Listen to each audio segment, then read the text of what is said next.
This is my cat, Rio. Yeah, he's saying hi. So, hi everyone, I'm Michael Dr. T. Tokiwa. This is Rio. And guess what? I'm allergic to cats. And I'm really allergic to long-haired cats like him.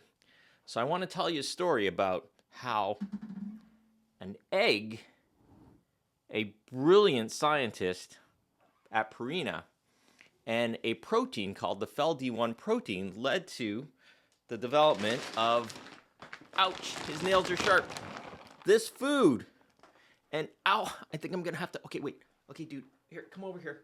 Okay, there you go. Oh.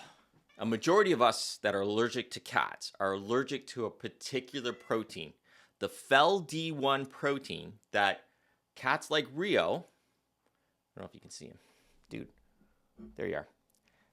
Cats like Rio express in their saliva, and then they spread it on their body by grooming. And I'm allergic to that protein. So what happens is that protein's there. I get an allergic response. My nose runs. My eyes weep. I get asthmatic inflammation of the lung field. And I can't have a cat. Or can I? 25 years ago when I started practicing, the practice I worked at had a cat boarding room that was about 20 by 20. It was huge. I think it was like 40 to 60 cats in there. And then at Christmas time, they gave the team a break by asking the veterinarians to take a rotation to go and clean the cages. So I went in there and I almost died. I was so allergic to cats, and I made the decision at that point. I had some allergy issues during vet school with cats. And I made the decision that as much as I find cats lovable and intriguing, I couldn't have a cat until now. And so now being, what? I've had you, where are you, dude? Come here. I've had you like 2 years now, right, bud? Oh, yeah, I know. You're a talker. You're like your dad. I've had him for about 2 years now. Oh, he settles down. I do this thing called, I was at a wedding where this elderly Asian lady was dancing like this, and I do this, and he seems to like it. And that's how I just am able to, so I call it the Japanese lady dance. I think he's purring. Are you purring? Okay, I'll lay down, bud. Anyways, I digress. So I made the decision that I can't have a cat. And my wife was with me, and she was even more allergic to the cat. So there's no way we could have a cat. And some of you would be asking, well, how many vets are allergic to cats? A lot. I think it's 20 to 30% of us are actually allergic to the pets that we treat.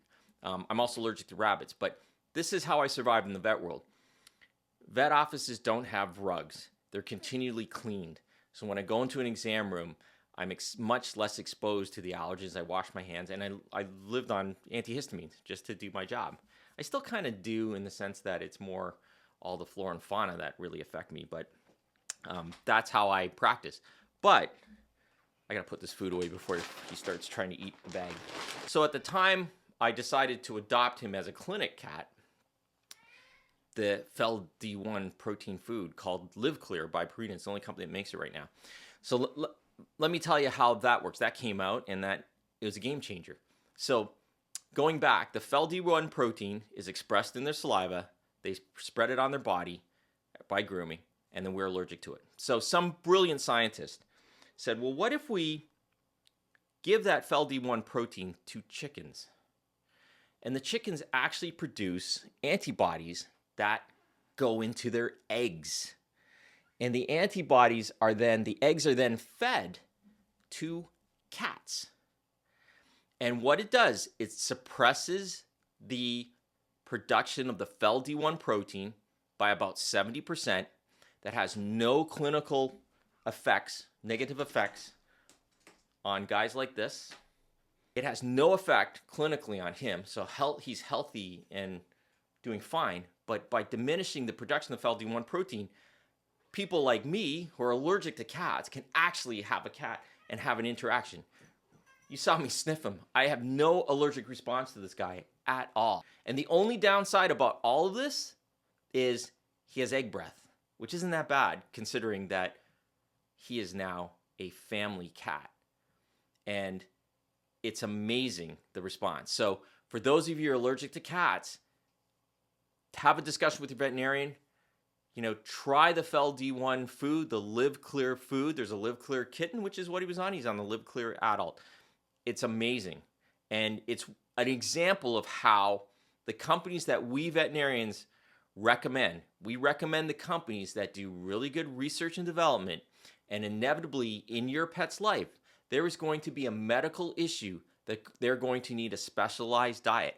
And there's nothing on the market out there. Minded, you could home cook for your pet. There's a website called balanceit.com, but I would definitely consult with a veterinary nutritionist who are board certified in veterinary nutrition before doing things like that. But for many of the disease processes, ranging from stones or crystals in their urine, cardiac disease, liver disease, pancreatitis, kidney failure, there's all specialized diets that these companies make that have been shown through peer-reviewed research to benefit your pet. And these companies are Hills, Royal Canin, Purina, and I also recommend Farmina. And those are the 4 companies that I personally recommend, but I can tell you that Purina has done wonders for this. Purina also does a diet that my dog is on for behavior.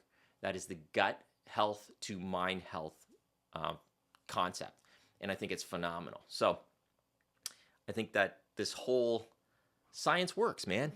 You get an egg, and you get to have a cat who often is, really, the only thing is he's a pain in my butt sometimes. Right, bud? No, but I love him. Here, watch. Here we go again. I'm going to demonstrate again. Come here. I know, I love you. Yeah, I'm smelling you. I'm smelling you. I'm not allergic, but I can smell your egg breath. Yeah. So remember, everyone, love your pet like they love you. Unconditionally. Have a great day.